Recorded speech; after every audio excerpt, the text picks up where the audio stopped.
네, 네, 안녕하세요. 국립외교원 PSAT 자료해석 강의 맡게 된 김정재입니다. 만나서 반갑습니다.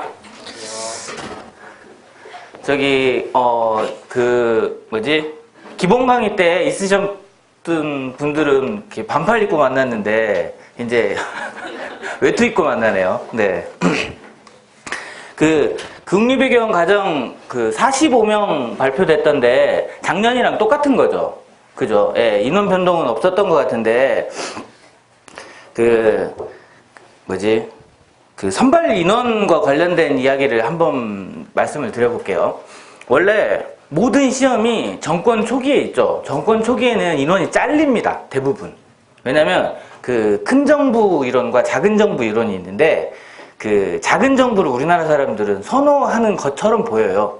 그래서 항상 정권 초기에는 잘랐다가 정권 말기에 힘이 쫙 빠지죠. 그러면 인원을 급격하게 늘립니다. 그래서 이번에 한 15% 정도 인원이 전반적으로 올랐거든요. 근데 이제 국립외교원 과정은 거기 안에 교육하는 그런 기관들이 있잖아요. 교육하는 기관들의 선발 계획에 맞춰서 이루어지다 보니까 변동 자체가 없는 것 같아요. 그러니까 그런 점이 있다 이렇게 살펴보시면 좋을 것 같고, 제 자료해석 강의의 중점 사항에 대해서 설명드리도록 할게요.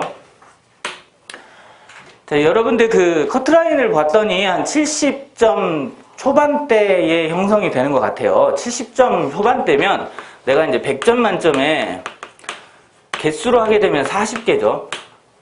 내가 한 5점 정도를 맞으면 안정적으로 합격할 수 있는 근거가 됩니다. 이 75점이 되려면 지금 이제 자료 해석하고 있습니다. 4분의 3을 맞아야 돼요. 맞나요? 100에 75면 4분의 3을 맞아야 됩니다. 이게 4분의 3이면 얼마인가요? 바로 보이죠? 분수 계산이니까 이게 30개를 맞추셔야 돼요. 30개. 30개를 풀어도 되고요. 100%의 확률로 정답률이 있다라는, 그러면 30개만 딱 맞추시면 돼요. 30개만 푸시면 딱 돼요. 근데 대부분 이런 경우는 거의 없습니다. 틀려요. 그러니까 나중에 딱 읽어보면 내가 이건데 왜 이걸로 읽었지? 이런 게 꼭 있어요. 또는 옳은 건데, 옳지 않은 건데 옳은 걸로 고른 문제도 꼭 있고요. 그리고 사소한 계산 실수가 있다거나 이런 문제들이 꼭 있습니다. 그래서 대부분은 어떻게 잡냐면 한 90% 정도 잡으면 나쁜 실력은 아닙니다. 나쁜 실력은 아니에요. 그러니까 내가 푼 문제의 90% 정도가 되면 괜찮다는 거예요. 그러면 이게 33개쯤 풀면 괜찮다는 얘기가 됩니다. 이게 지금 이거의 10%, 제 어림산으로 이거의 10%가 3개죠. 그러니까 3개를 더해서 이렇게 선정한 건데요. 33개 정도 푸시면 합격권과 근접해 있다. 이렇게 보시면 돼요. 33개를 어떻게 푸느냐가 관건인 거예요. 그러면 33개를 푸실 때 일단은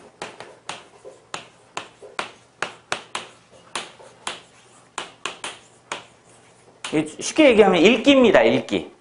옛날에는 여러분들 독해 문맹률이라는 말 들어보셨죠? illiteracy rate가 옛날에는 지금 미국 같은 경우는 좀 높기도 한데 좀 발음이 좀 안 좋죠? 죄송합니다.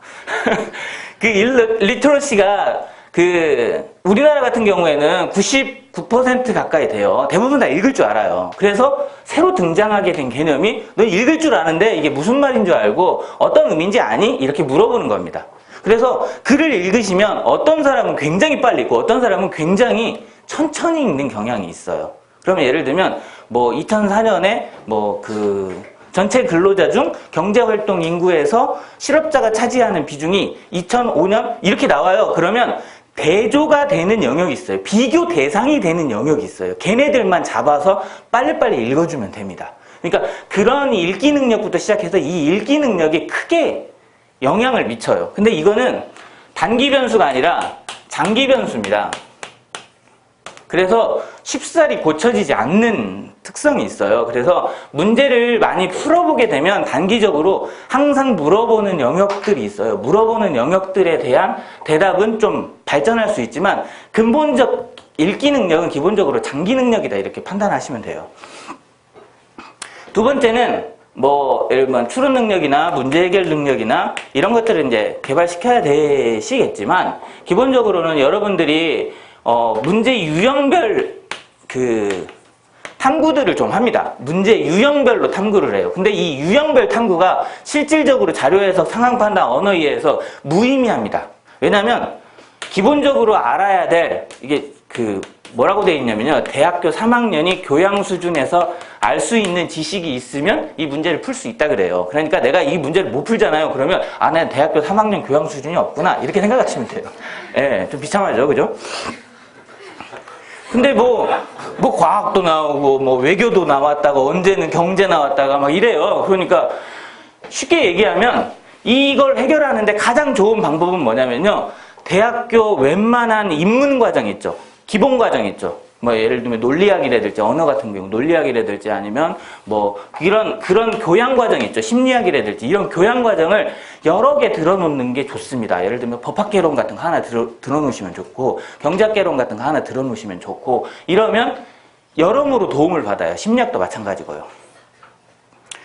자, 근데 그런 거기 때문에 유형 분류가 별 큰 의미는 없습니다. 저는 이제 개인적으로 그렇게 생각해요. 하지만 한두 문제 때문에 예를 들면 제가 이제 분포를 본 적이 있어요. 이렇게 있는데 그 일반행정 재경직은 한 이쯤에서 끊기고요. 여러분들은 한 이쯤에서 끊깁니다.